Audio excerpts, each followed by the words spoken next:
Certains même chers amis, il m'a été demandé de faire une courte introduction à cette table ronde sur les relations enseignement supérieur, entreprise et international en Auvergne, une autre dimension de la francophonie, avec un point d'interrogation. Puis ensuite, il m'a été demandé de canaliser la dite table ronde et ses chevaliers. Et comme vous le savez, canaliser une table ronde, c'est toujours un pari. Nous essayerons de l'assumer.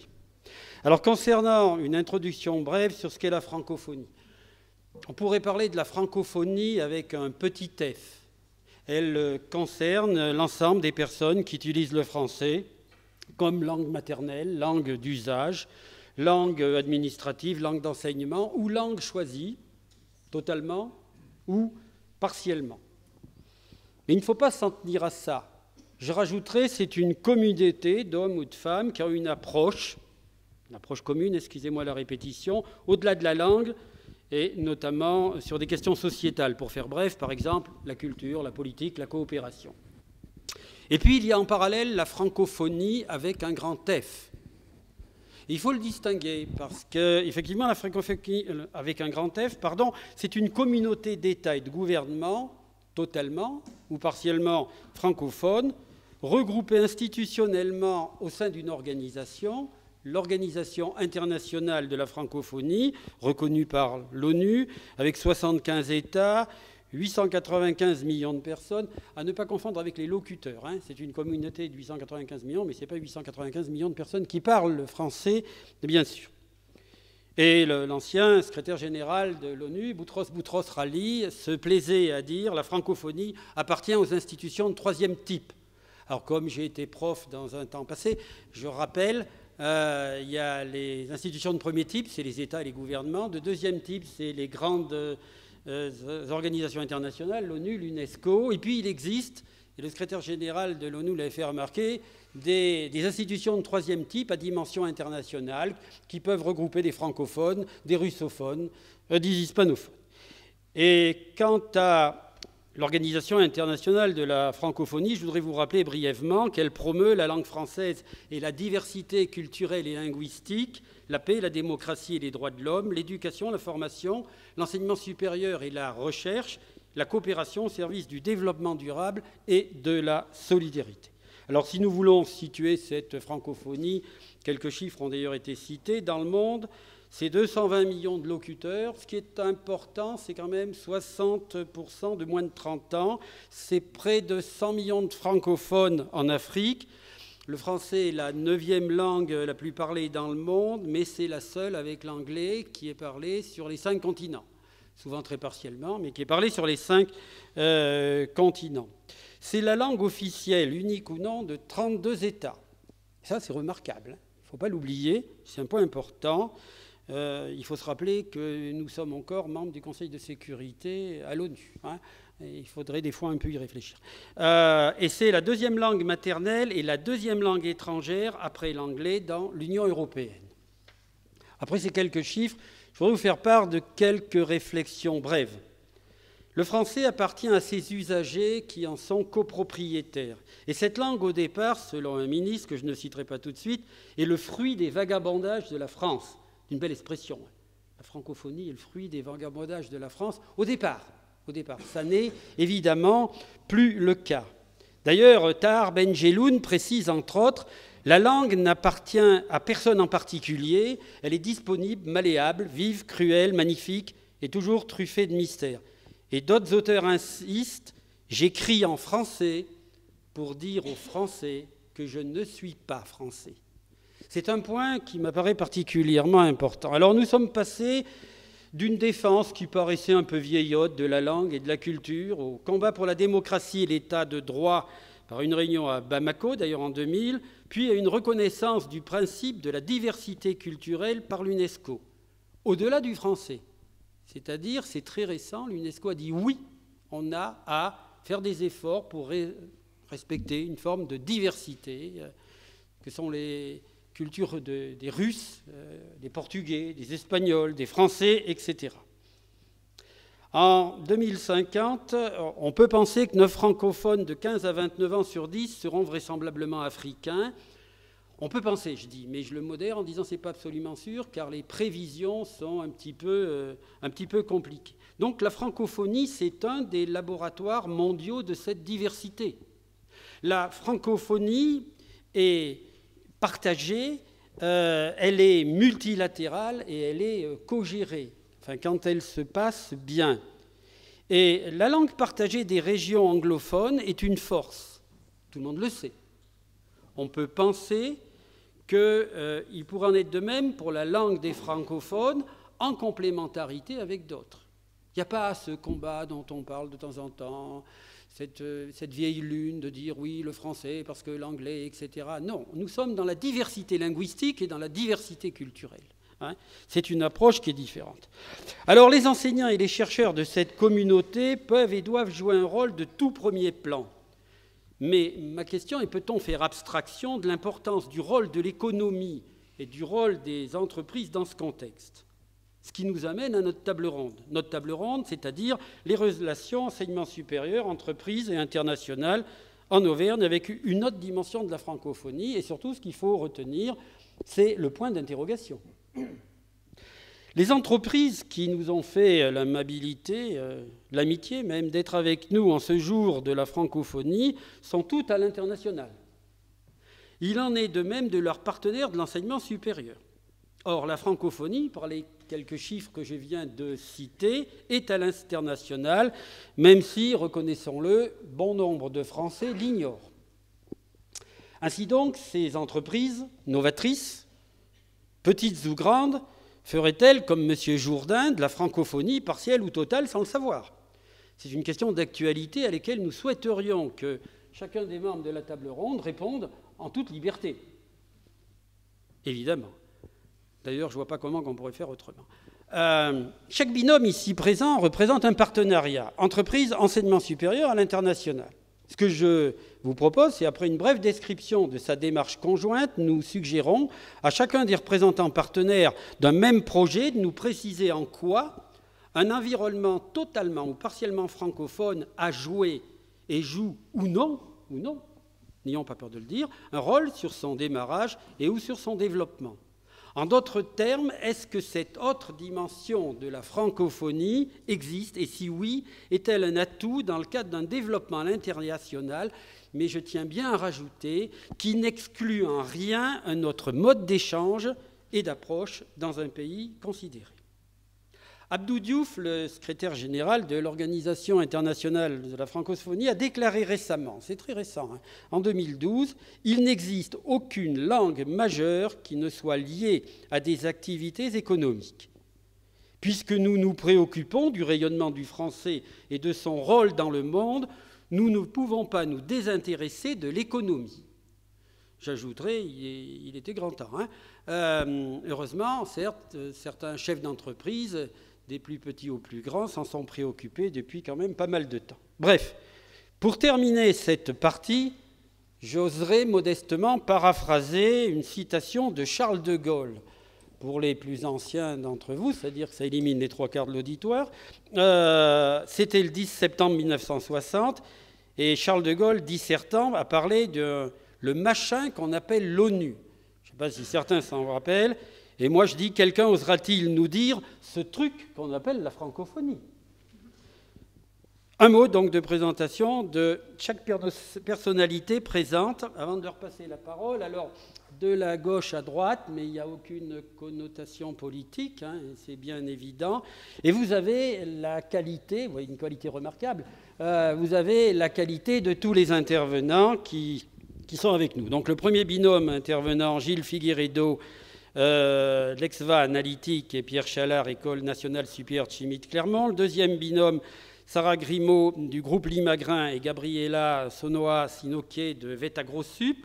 Troisième binôme, Pierre-Henri Mananque, Société Alméris, et Philippe Dulbecco, Université d'Auvergne. Quatrième binôme, Jacques Fournet, Holding TA, et FUDAS et Fondation Université d'Auvergne.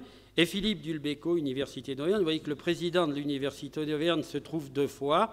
C'est dire toute l'importance de ces interventions. Voilà. Alors, mesdames et messieurs les intervenants, j'ai fait mon travail. et j'en suis ravi. Vous avez la parole, et pour chaque groupe, je vous demande de respecter un temps de 10 petites minutes, dans laquelle, afin qu'on puisse après, devant la nombreuse assistance, avoir des questions forcément extrêmement intéressantes. Donc je passe la parole directement à messieurs Figueiredo et Chalard.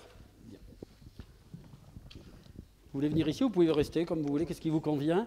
Mais je suis prêt à céder le micro. Bien, bonjour à tous. Donc moi je suis Gilles Figueiredo. J'ai créé l'Exva Analytique il y a environ 7 ans, suite à mon doctorat à l'université Blaise Pascal.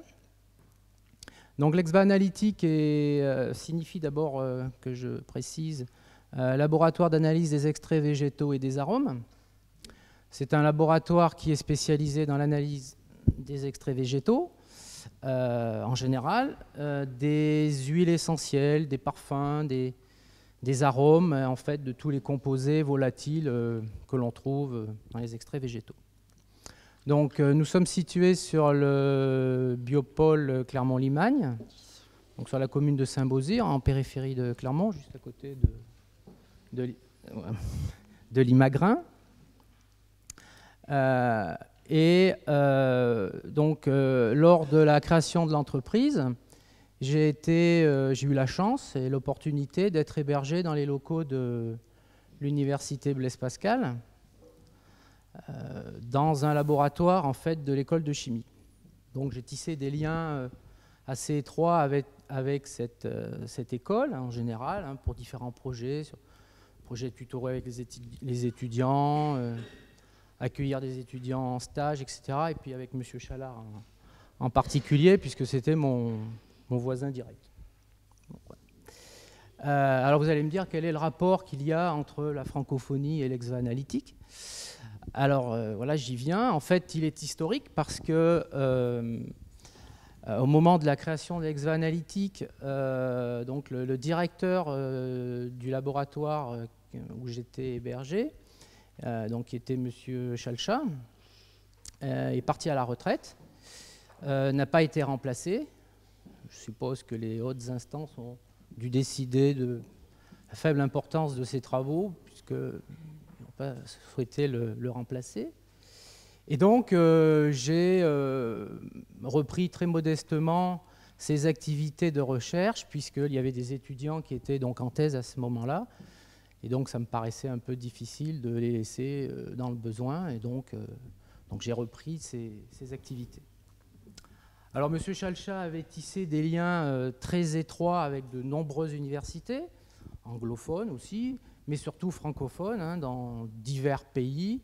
Alors, on ne va pas toutes les nommer, mais il a travaillé avec les universités du Maghreb, donc Algérie, Maroc, Tunisie, et puis surtout les universités des pays d'Afrique centrale et d'Afrique de l'Ouest, dans le désordre, le Bénin, le Mali, le Sénégal, je crois aussi, le Burkina Faso, la Côte d'Ivoire, j'en oublie sûrement encore quelques-unes.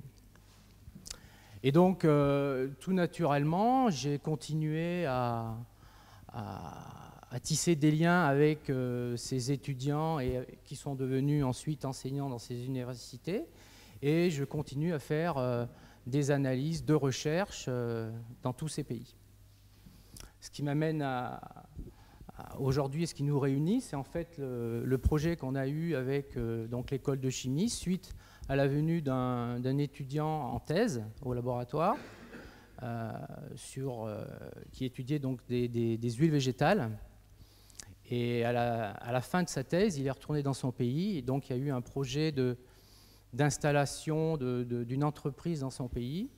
Et l'école de chimie qui était partenaire m'a demandé donc d'avoir un avis technique sur la faisabilité de son projet.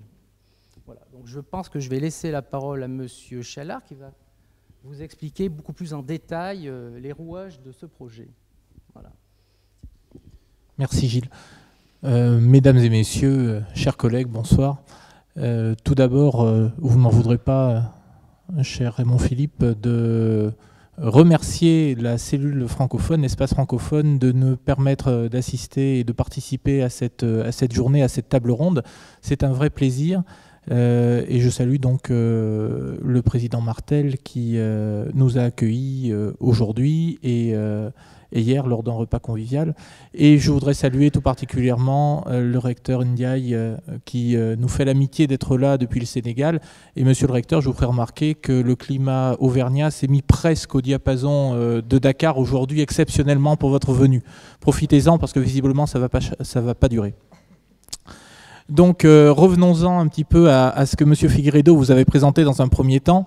Et peut-être parce que j'ai eu des enseignants atypiques, je vais prendre le contre-pied de ce que le professeur Gary nous disait tout à l'heure.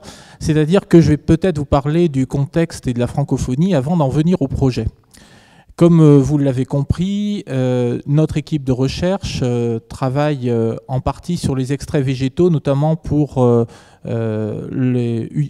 identifier, extraire des molécules qui pourraient avoir une activité, notamment dans la prise en charge de la douleur, mais pas uniquement.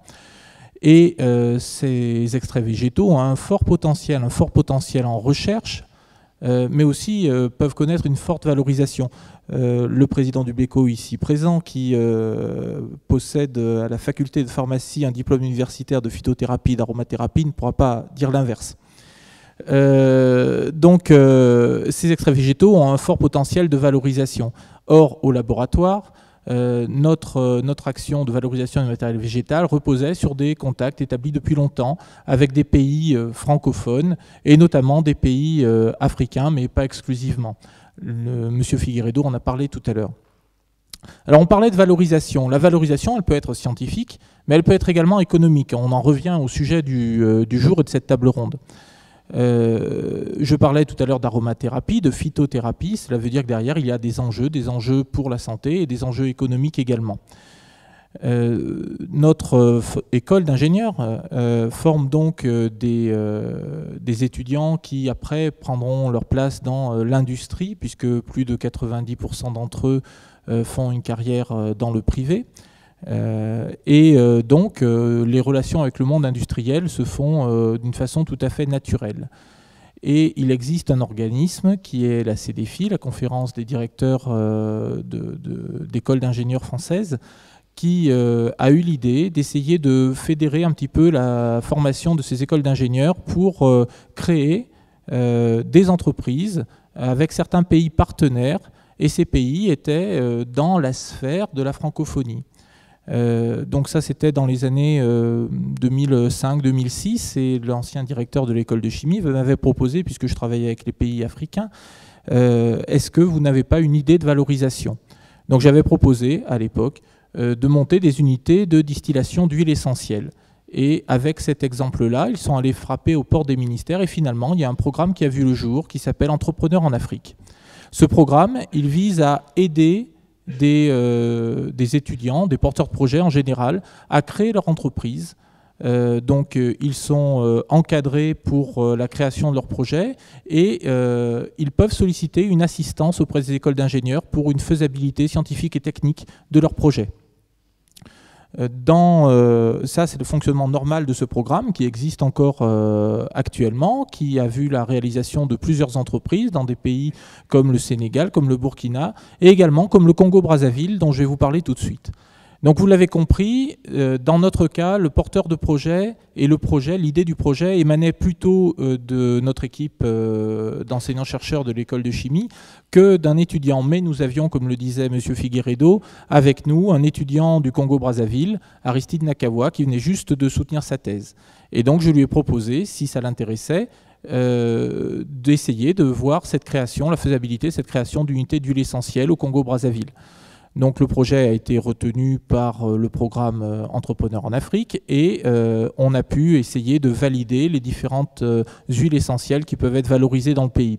Alors, une huile essentielle valorisée, cela veut dire quoi? Cela veut dire que vous pouvez la vendre pour que la personne puisse en vivre.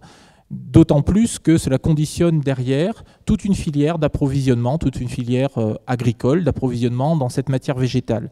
Et pour la vendre, vous imaginez bien que le marché qui est visé n'est pas forcément, exclusivement, peut-être même pas du tout, le marché local. Et pour vendre cette matière première, nous avions besoin de l'expertise et des connaissances et bien évidemment de l'image de marque d'une société comme celle de l'Exva Analytique qui travaille pour des grands groupes et qui certifie la qualité de ces huiles essentielles. D'où la présence aujourd'hui de M. Figueiredo à mes côtés, qui a pris un grand rôle dans cette création d'entreprise, puisque grâce à lui, on a pu valider la qualité des huiles essentielles et donc avoir un débouché sérieux sur le marché. Alors l'histoire ne s'arrête pas tout à fait là, j'ai peut-être déjà épuisé mon temps de parole. 1 ou 2 minutes, donc je vais essayer de faire bref. Lors d'une mission sur place, les élèves ingénieurs qui étaient dans ce projet se sont rendus compte qu'on pouvait également valoriser l'huile végétale en créant une savonnerie. Une savonnerie parce que le marché du savon local était pas tout à fait exsangue, non, mais disons qu'il était à 2 vitesses. Vous aviez un savon d'importation qui était hors de prix pour le grand public, et puis un savon de fabrication locale.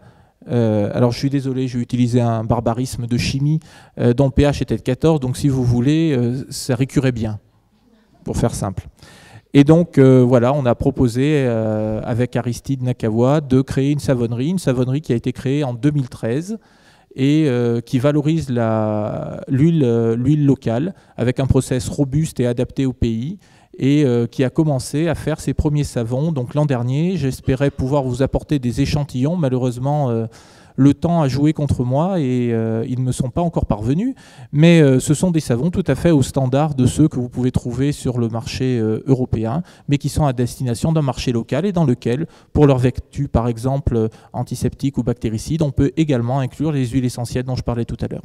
Donc voilà un exemple concret d'une coopération pour laquelle on peut dire que la francophonie a été sur les fonds baptismaux et qui allait bien au-delà avec une concrétisation d'une entreprise et d'une filière derrière qui a créé de l'emploi au Congo-Brazzaville.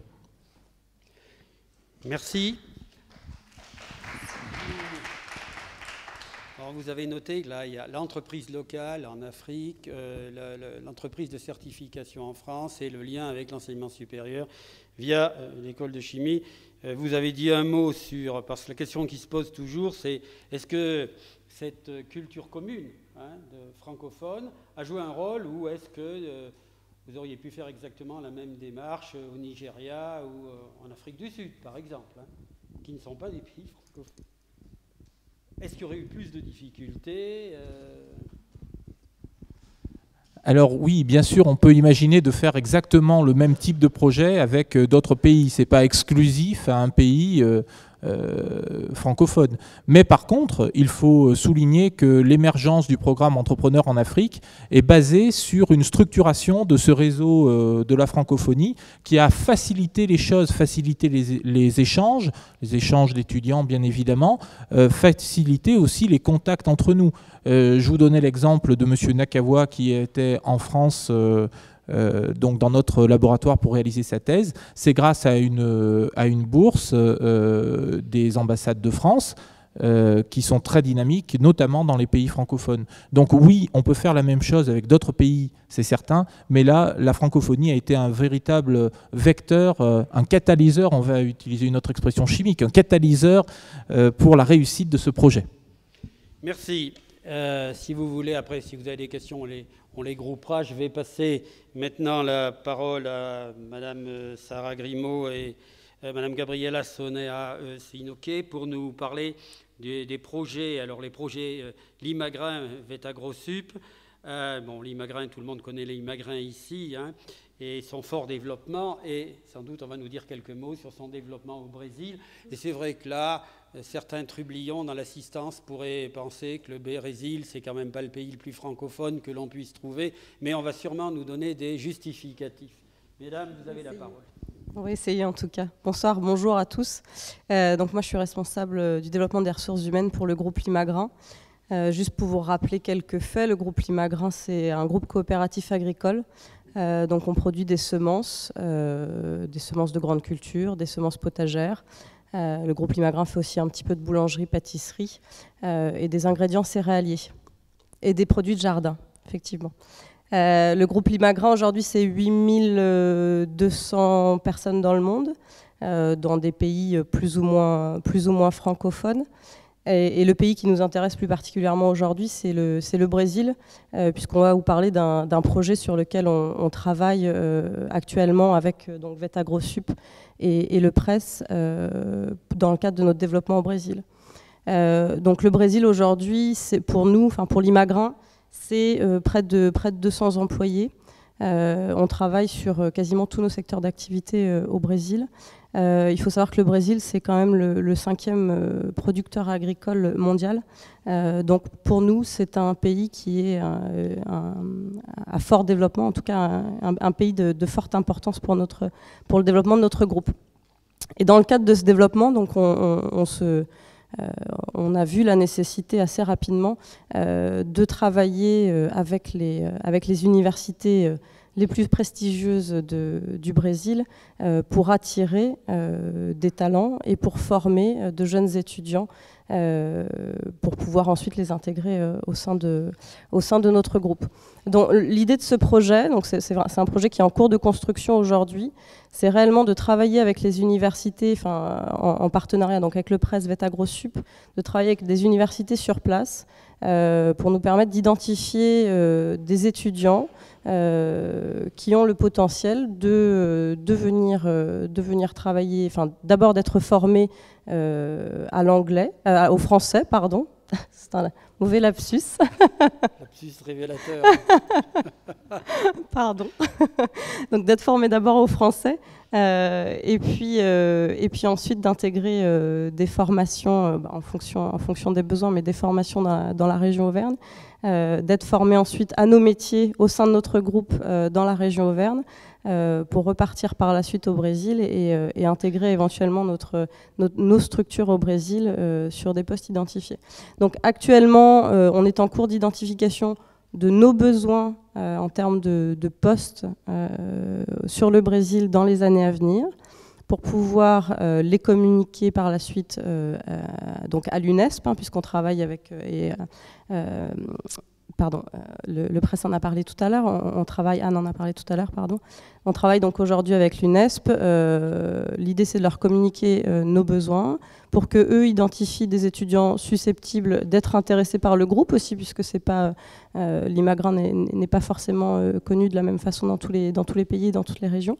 Et puis pour ensuite venir nous rejoindre en Auvergne. Pourquoi on est présent ici aujourd'hui? C'est vrai que, comme le disait Anne tout à l'heure, la francophonie, le Brésil en tout cas s'ouvre de plus en plus à la francophonie. Pour nous, c'est plus une opportunité, plus qu'un choix. Nous travaillons aussi avec d'autres pays et nous développons le même type de programme avec d'autres pays. L'intérêt pour nous de la francophonie, c'est vraiment de faciliter les échanges avec ces étudiants qui ont la volonté de développer leur relation avec la France, avec la francophonie, etc. Je vais passer la parole à Gabriella qui va vous présenter un petit peu plus en détail le projet et qui va éventuellement vous parler aussi d'un projet qu'on a eu l'occasion de mener récemment avec un autre pays. Oui, bonjour. Je m'appelle Gabriella Sonorat, je suis la directrice de relations internationales de Vetagrosup. Vetagrosup étant une école d'ingénieurs en agronomie, membre du Press. Donc, avec Limagrain, notre histoire est assez longue puisque nous sommes dans le domaine de l'agronomie, de l'agriculture, de la transformation alimentaire et ainsi de suite. Et l'histoire de notre projet, disons qu'elle a effectivement des spécificités. La première est que nous sommes dans un pays non pas francophone, mais comme nos collègues spécialistes disent, partiellement francophone. Alors, comment? Par adhésion. Voilà. Donc, un pays ouvert à la francophonie, fortement ouvert à la francophonie. Je m'arrête un tout petit peu sur l'histoire de la collaboration, disons, des échanges franco-brésiliens, parce que vous savez bien qu'il y a quelques années, 3 ans peut-être, les Brésiliens ont fortement ouvert leurs frontières aux étudiants par le programme Sciences sans frontières. Et d'ailleurs, nous avons depuis 3 ans environ 10 étudiants brésiliens chaque année avec AgroSup, alors qu'avant, on n'avait pas du tout de relation avec le Brésil. Donc, un développement très fort des partenariats, des échanges avec les Brésiliens. Je profite pour être un tout petit peu factuel. Les étudiants brésiliens sont extrêmement intéressés à apprendre le français, à s'ouvrir à la culture française. On a un étudiant, il ne peut pas être aujourd'hui présent, on l'a invité, mais il a un travail de groupe. C'est très important dans les écoles d'ingénieurs, le travail de groupe, il ne pouvait pas s'absenter. Mais il a passé 2 ans avant de venir ici pour apprendre le français, pour lire sur la France, pour connaître, pour nous parler. Il peut très bien nous parler du mouvement de José Bové, par exemple. Il est vraiment très, très au point. Et d'ailleurs, hier soir, il participait à une réunion sur la francophonie dans un café, une réunion étudiante sur la francophonie. Je n'ai pas les détails, mais il me l'a dit et il m'a dit, voilà, j'ai rencontré des étudiants qui m'ont invité, je suis intéressée, j'y vais. Donc tout ça pour dire l'ouverture à la francophonie au Brésil et pourquoi le Brésil, il a la place ce soir dans une table ronde sur la francophonie. Après, ce que je voulais dire aussi sur notre projet, c'est une autre spécificité, c'est que c'est vraiment orienté insertion professionnelle, compétences professionnelle, employabilité. Donc, on peut commencer par la réponse. Oui, la francophonie a joué un rôle très important dans notre collaboration. Le fait que les employés au Brésil aient cette composante, donc la francophonie comme composante de leurs compétences, en langue, en culture française et aussi en méthode de travail, Sarah, ça c'était important, c'était un objectif explicite de notre projet. Et d'ailleurs, ce qui se passe, c'est qu'on a eu déjà des expériences, mais qui sont venues un peu de façon spontanée. Tu peux parler un peu de... On a eu des expériences d'employabilité d'étudiants qui ont cette double compétence études en France, études au Brésil, au moins double compétence linguistique. Et ce qui est nouveau et ce qui est intéressant, c'est qu'on a décidé de pérenniser ce type de collaboration, de l'expliciter, de le faire vraiment, de lui donner un cadre et d'avoir des objectifs, ainsi de suite. Donc, de pérenniser, de ne pas laisser que ça arrive juste par hasard, et ainsi de suite. Qu'est-ce que je voulais dire d'autre? Je veux aussi dire que ces échanges sont à double sens, comme toujours. Nos étudiants qui ne connaissaient pas forcément le Brésil, qui étaient plutôt, si c'était l'Amérique latine, c'était plutôt orienté vers les destinations hispanophones, eh bien, ils commencent à s'intéresser au Brésil, ils partent, on a eu 1, après 2, après 4, enfin, on ira à 2 puissances, je ne sais pas combien, mais ces échanges sont réciproques et la francophonie gagne toujours dans un sens et dans l'autre. Est-ce que tu veux parler un peu de l'expérience de Dany? De Dany. Alors, Dany est un jeune étudiant qui vient juste de partir en VIE pour nous au Brésil, donc en qualité d'ingénieur assurance qualité. Il avait le souhait, il a des origines, il est français, mais il a des origines brésiliennes, mais il avait le souhait dès le début d'intégrer le groupe Limagrain dans un premier temps, et puis d'avoir une expérience au Brésil dans un deuxième temps. Donc pour nous, c'était bien entendu très intéressant. Donc il a intégré Limagrain d'abord en Auvergne, où il a été formé à nos méthodes de travail par nos équipes, et puis ensuite il a été, on l'a fait partir donc auprès de nos équipes au Brésil, et aujourd'hui voilà, il est ravi, nous sommes ravis aussi, il fait un très bon travail, donc tout va pour le mieux. Voilà. Donc encore une fois, sur la partie francophonie, c'est vrai que l'Imagrin reste un groupe d'origine française.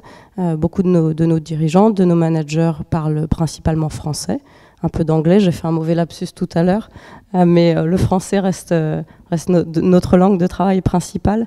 Donc forcément pour nous, le fait que les étudiants issus d'autres pays soient intéressés par le français et souhaitent apprendre la langue française est un atout pour nous.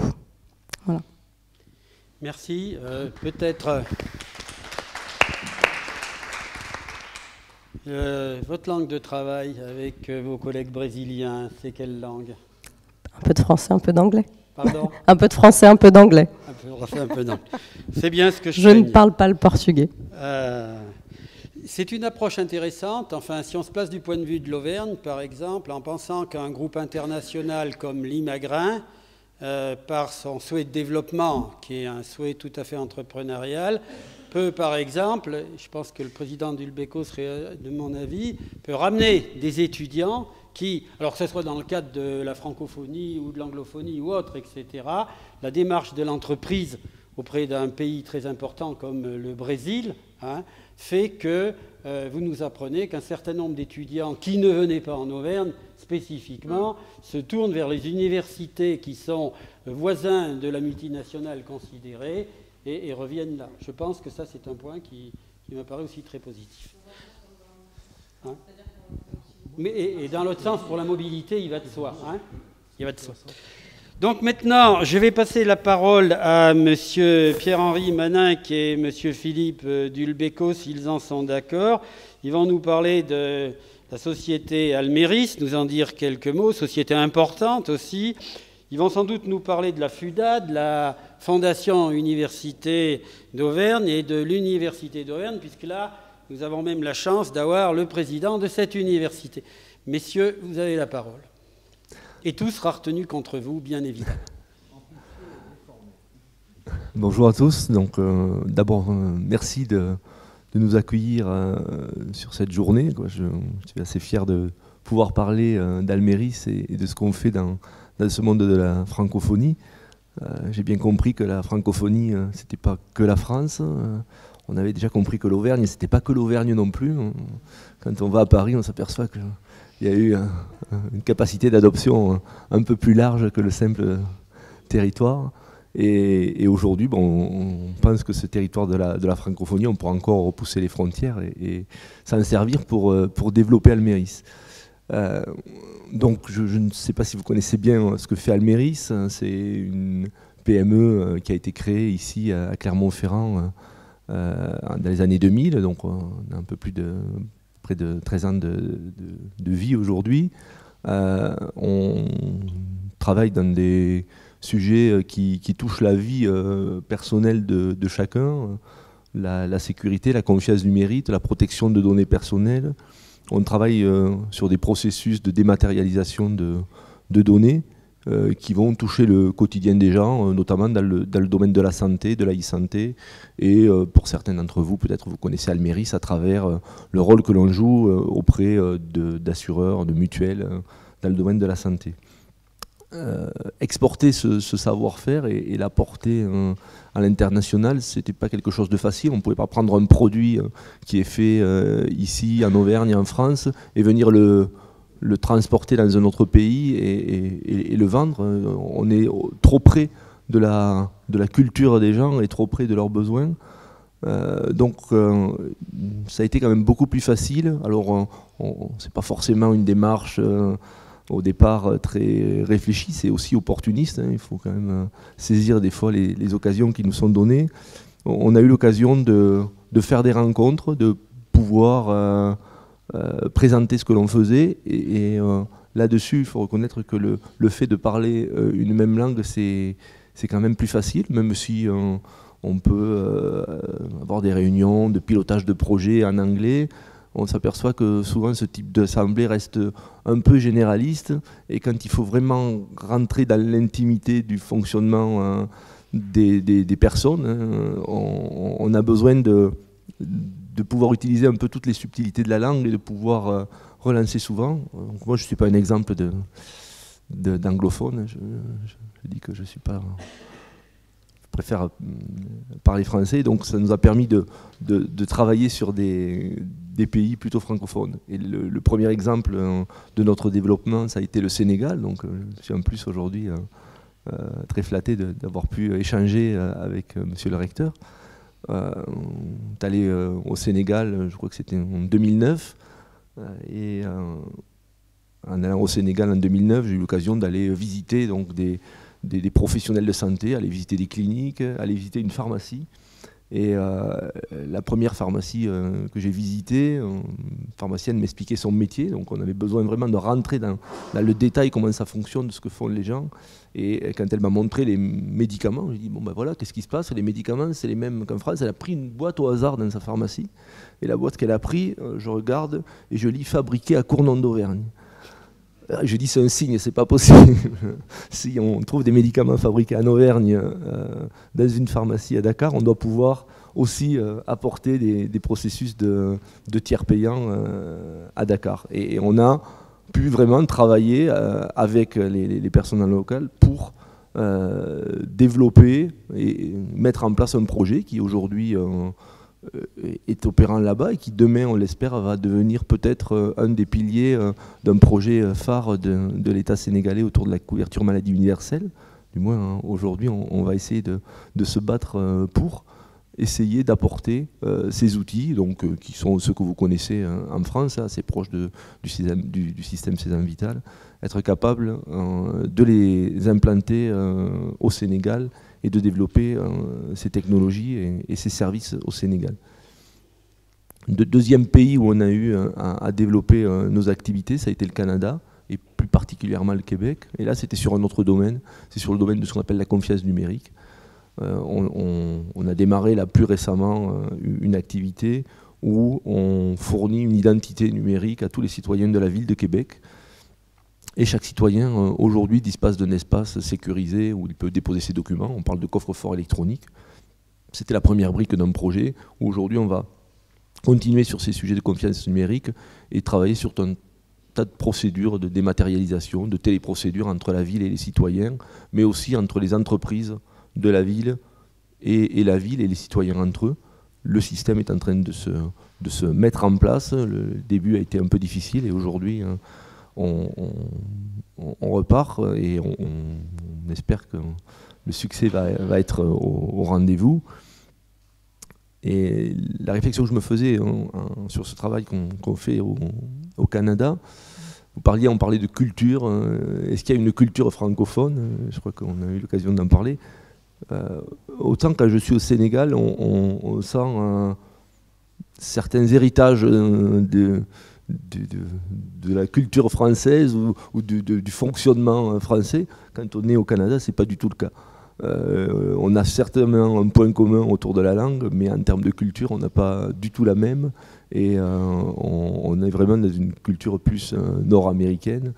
Et là, la francophonie pourrait être un piège, quoi. La facilité de la langue pourrait nous laisser trop facilement agir comme on le fait en France et nous amener peut-être un peu plus vers des échecs que vers des réussites. Donc le point commun sur la francophonie qui va nous aider à développer, à mieux comprendre les besoins des gens à travers l'utilisation d'une même langue, ça me semble un peu évident. Le côté après culturel, je suis moins convaincu. Il faut vraiment quand même garder la culture et la spécificité de chacun des pays. Monsieur Dulbecco, vous préférez qu'on parle de deuxième entreprise, donc voilà. Le laboratoire Théa? On a décidé de faire un peu d'autogestion. Vous avez décidé, oui. C'est un putsch, mais je suis obligé de m'incliner. Merci. Je voulais d'abord vous saluer toutes et tous avec une mention particulière pour le professeur Ndiaye, directeur de l'Université de Dakar. Je considère que c'est un honneur qu'il puisse être parmi nous aujourd'hui. Donc, moi, je représente les laboratoires Théa, donc je suis directeur général de la stratégie. Et vous dire que le laboratoire Théa, la francophonie et la solidarité à travers les pays francophones, c'est un peu un gène, une marque de fabrique. En effet, pour la première fois, un Chibré, en 1870, a lancé des actions dans le domaine de l'ophtalmologie en Algérie, puis quelques années plus tard en Afrique subsaharienne. Alors je n'ai pas fauté en disant 1870. Ça fait bien donc presque un siècle et demi. Alors Laboratoire Théa, c'est une entreprise qui a 20 ans, qui est ancrée en Auvergne, qui est devenue pendant ces 20 ans la 6e entreprise mondiale et l'année prochaine probablement la 3e entreprise en Europe, dans un secteur qui est l'ophtalmologie, qui est un secteur de niche, mais qui, compte tenu de l'évolution de la population, du vieillissement de cette population, est un secteur qui connaît des besoins et en connaîtra de plus en plus. Et donc, nous sommes à Clermont-Ferrand, mais nous avons des activités un peu partout. Et les pays francophones, que ce soit d'Afrique du Nord, que ce soit d'Afrique subsaharienne, que ce soit un petit peu en Amérique du Nord, représentent notre 3e marché en termes d'importance. Alors l'entreprise, c'est l'entreprise. L'entreprise et l'université, c'est le fait que Théa a été membre fondateur de la fondation de l'Université d'Auvergne et que nous sommes représentés au conseil d'administration de l'Université d'Auvergne, que préside avec compétence, disponibilité et efficacité Philippe Dulbecco. Et à travers cette participation à l'université, nous travaillons dans le thème de la conférence, c'est-à-dire qu'est-ce que l'entreprise peut faire avec l'université dans un cadre francophone. Et donc on fait 2 choses.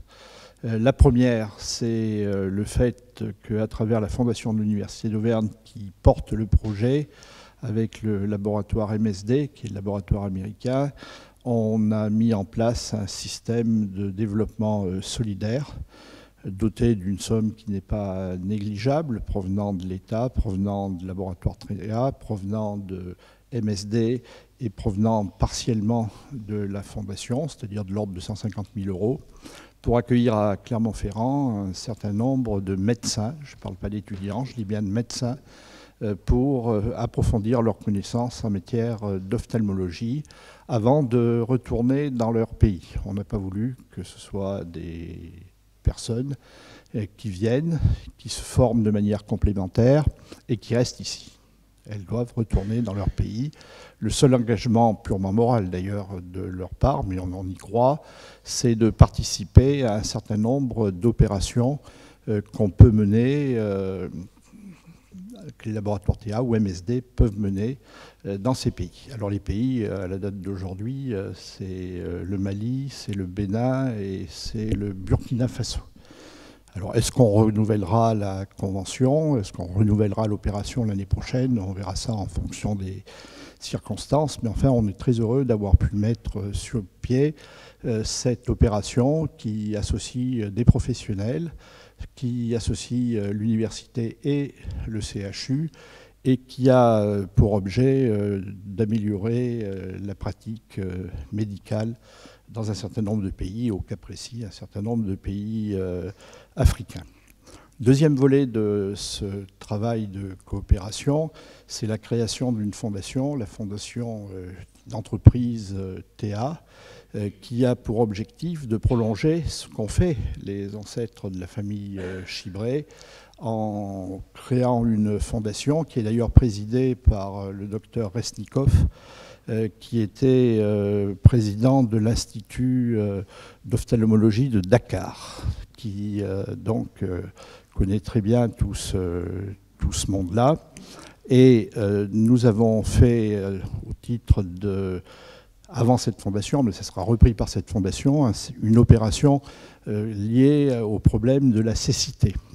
Alors la cécité, c'est un mal qui est par le trachome, qui touche potentiellement 80 millions de personnes et qui est une calamité, alors bon, en Afrique certes, mais aussi dans des pays comme l'Afghanistan, comme le Pakistan, voire le Brésil par exemple.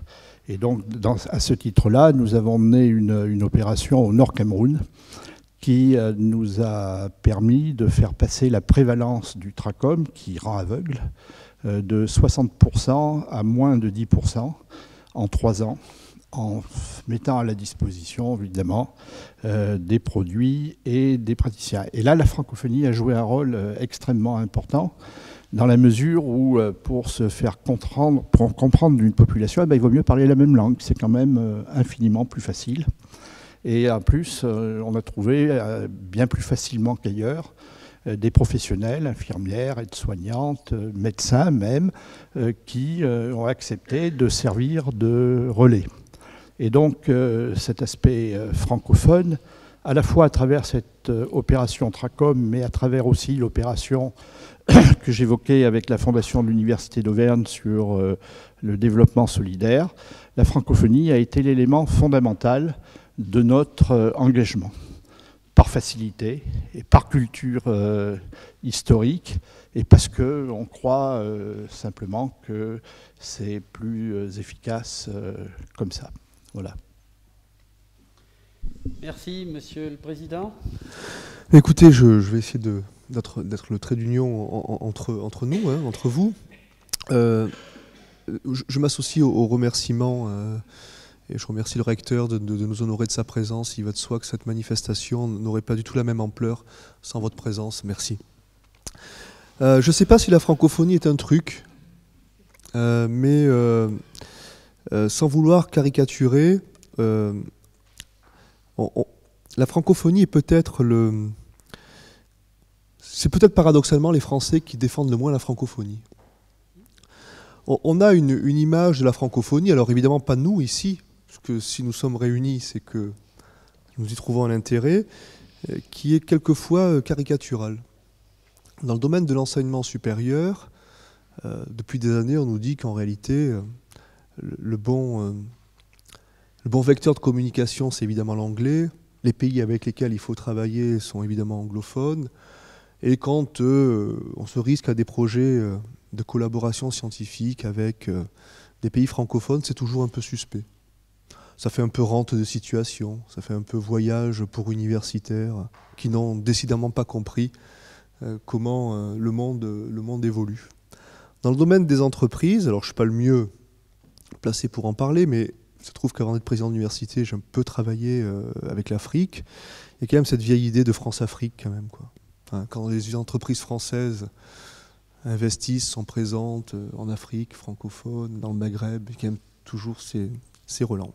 Et donc on a quand même au départ, sur le thème qui est le nôtre, entreprise, université, francophonie, je dirais qu'on part avec quelques handicaps. Hein. Je crois. Je suis un peu caricatural forcément, mais je n'ai que 5 minutes. Et pour autant, moi je fais partie de ceux... Alors évidemment, ce n'est pas un discours de circonstance, hein, je l'ai même écrit dans mes vœux cette année, avant que...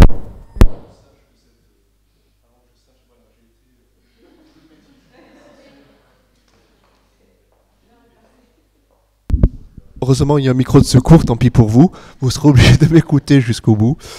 Non, je pense que c'est un atout considérable. Un atout considérable pour peu que l'on... ensemble, que nous travaillons sur la mise au panier de cette vision un peu caricaturale, de manière à travailler sur une francophonie du XXIe siècle, quoi, vraiment une francophonie totalement renouvelée. Alors, pour nous, à l'Université d'Auvergne, cette vision nouvelle de la francophonie, ou francophonie renouvelée, elle passe par la fondation de l'Université d'Auvergne. Voilà. Elle passe par les projets qui vous ont été présentés par nos partenaires d'Alméris et nos partenaires d'ETA. Cette vision, je voudrais la résumer à travers 3 grandes caractéristiques et après laisser la place à la discussion. La première caractéristique pour nous, c'est que la francophonie est inexorablement liée à cette relation université-entreprise. Voilà. Parce que lorsqu'on travaille dans le domaine de la francophonie, on ne travaille pas l'université seule, on le fait systématiquement en partenariat avec des entreprises. 3 exemples à vous donner, un qui n'a pas été évoqué, mais que le directeur de l'IUT ici présent connaît bien. Alors évidemment, ce n'est pas un pays francophone, mais c'est un projet francophone. C'est la mise en place en Chine, à Nanchang, d'un campus de formation qui utilisent le français comme langue pour les enseignements, et qui a d'emblée été conçu comme un partenariat conduit par la Fondation de l'Université d'Auvergne avec une entreprise. Et avec une technopole.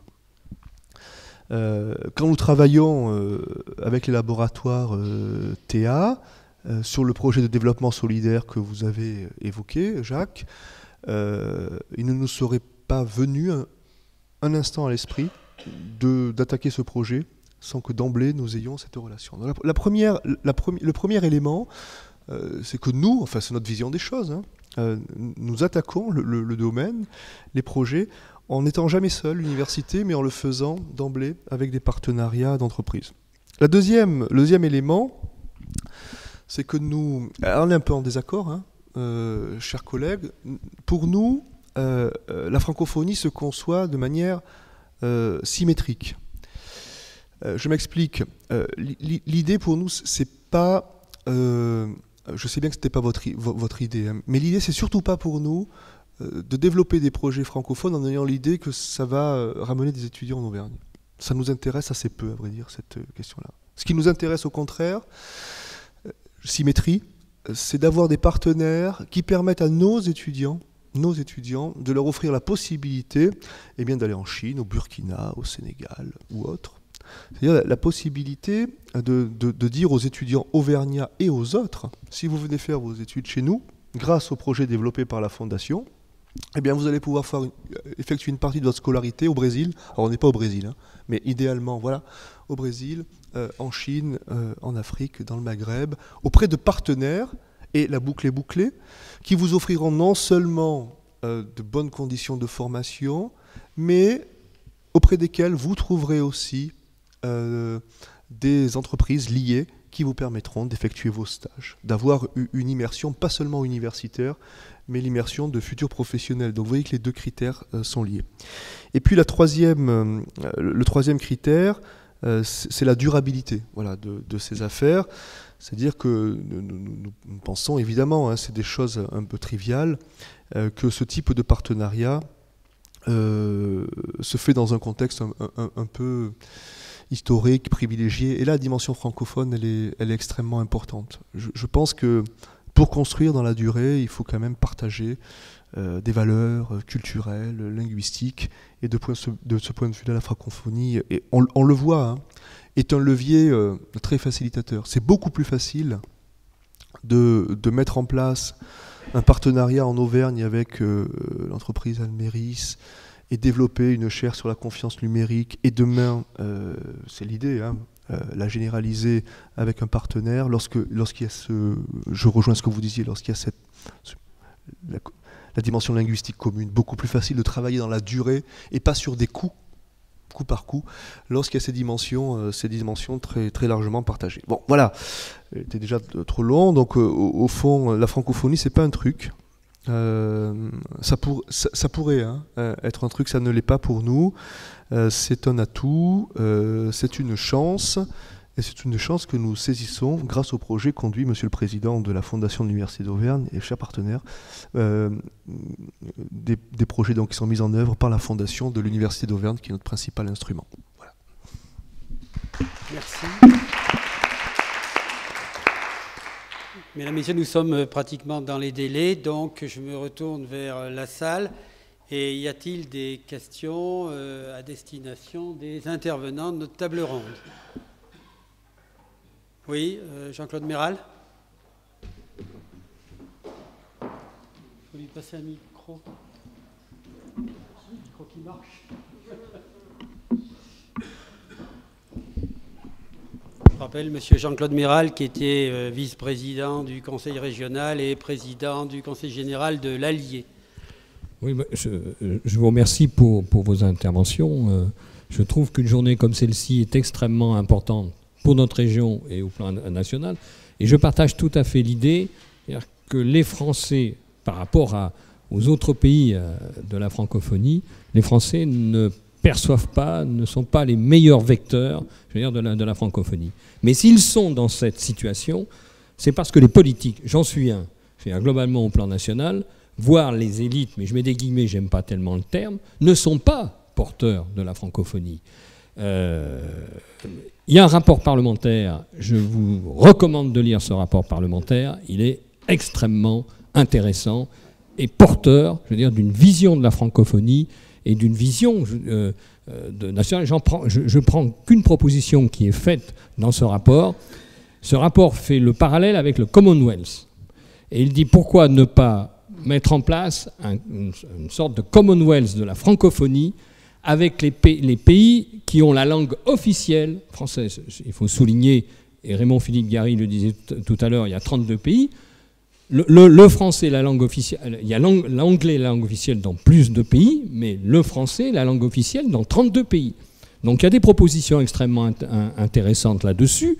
Et nous avons, je ne développe pas, mais je vous renvoie à ce rapport parlementaire, parce que si nous mettions en place ces propositions, cette dynamique autour de la francophonie, nous sortirions d'un débat qui est mortifère, je veux dire, par rapport à ceux qui... Parce que la francophonie, c'est l'ouverture sur le monde, sur les cultures, etc. Et on sort d'un débat mortifère, d'une France rabougrie, je veux dire, de fermeture. Donc je termine là-dessus. Et nous avons la chance, ici en Auvergne, là aussi, je veux dire, il faut en avoir conscience. Vous-même, vous portez la francophonie, mais je salue mon ami Michel Boiron, qui est ici directeur du Cavilam, qui, je veux dire, sur la ville de Vichy, 4000 étrangers, je veux dire, des professeurs, je veux dire, y compris, je veux dire, des ambassadeurs, je veux dire, des chefs d'entreprise, des dirigeants en somme de pays, viennent à Vichy pour apprendre le français. Donc on a le Cavilam, il y a vous-même, il y a un certain nombre d'acteurs culturels, il y a beaucoup de gens qui portent la francophonie, qui est un élément extrêmement pertinent et fort pour le développement de notre région. Il y a une nécessité, là vous êtes là on est en réseau, je veux dire, au niveau du presse. Il y a la nécessité de mettre en réseau, moi je crois beaucoup à la thématique des réseaux, je veux dire, dans cette région Auvergne, de toutes celles et tous ceux qui portent la francophonie, entreprises, collectivités. On a des collectivités qui ont des coopérations décentralisées au Mali, dans un certain nombre d'autres pays, mais des acteurs culturels, etc., etc. Si l'on fait ça, je crois que nous serons dans une dynamique positive et nous montrerons, je veux dire, à nos concitoyens, et quand je dis ça, ce n'est pas pour faire cocorico, loin de moi je suis citoyen, je suis français, citoyen du monde, mais qu'en fait, je veux dire, notre pays, en lien avec d'autres pays, peut être dans une dynamique positive de développement sur nos territoires. Donc je vous remercie, et je remercie Fabienne, et puis toutes celles et tous ceux, et l'université et le presse, qui travaillent sur ces questions de la francophonie. C'est extrêmement important pour l'avenir de ce pays qui est dans une situation, vous le savez bien, extrêmement pessimiste. Merci. Après cette intervention extrêmement passionnée, je retrouve bien là Jean-Claude Méral. Je vois qu'il n'y a rien de changé. Est-ce qu'il y a-t-il d'autres interventions dans l'amphithéâtre? Non? Alors, s'il n'y a pas d'autres interventions, deux mots, si vous le permettez, avant que je repasse la parole au président Martel. Moi, j'étais très content de ce qu'ont dit tous nos intervenants. D'ailleurs, on le dit toujours, hein, on voit rarement quelqu'un qui dit « j'ai été très mécontent de ce que j'ai entendu ». Mais surtout, j'ai été très heureux de ce que disait Philippe Dulbecco, parce que je crois que les trois points qu'il a soulignés, le partenariat avec les entreprises, la mobilité des étudiants à l'extérieur, la question de durabilité, etc., c'est des points sur lesquels on a à travailler. Et il est bien entendu pour tout le monde ici, parce que quand on le redit, on a l'air un peu ringard. Il n'y a pas d'opposition au fait que... Moi, j'ai été directeur de cet institut pendant 10 ans. Il n'y a pas d'opposition au fait qu'on envoyait des étudiants dans les pays francophones ou qu'on envoyait des étudiants ailleurs, dans les pays anglophones. Et il ne faut pas qu'on nous casse les pieds, je fais attention au vocabulaire, il ne faut pas qu'on nous casse les pieds en nous disant oui, mais non, il y a la francophonie, il y a l'hispanophonie, il y a d'autres pays, il y a d'autres cultures, et nous avons toujours tenu, et Philippe Dulbecco l'a rappelé, à envoyer nos étudiants à l'extérieur. Moi, je suis très content quand des étudiants viennent ici, bien sûr, et on sait très bien que c'est cet échange qui est la richesse. Alors, si vous permettez... Deux mots avant de passer donc la parole au président Martel. Je crois qu'on est dans une francophonie de projets qui existent dans le domaine de la culture, de la politique. mais on l'oublie très fréquemment dans le domaine de l'économie. Et Jean-Claude Méral l'a dit, encore faut-il y croire, hein, sans fermer aucune autre porte. Hein, et il est regrettable, et je dis même voire suicidaire, et nous l'avons écrit par ailleurs, pour des intérêts francophones, de s'en désintéresser trop souvent. Et il faut bien reconnaître que bon nombre de nos élites françaises le font régulièrement. Hein, régulièrement. Et c'est un peu dommage. Alors, je voudrais dire quand même un mot qui est une belle pensée. C'est une pensée d'Aimé Césaire. Il existe deux façons de se perdre, par dilution dans l'universel ou par repli dans le particulier. Je trouve que c'est très joli. Et Monsieur le Président Martel, maintenant que j'ai fait une citation forte, ça va être dur pour vous de prendre la suite, mais c'est la vie.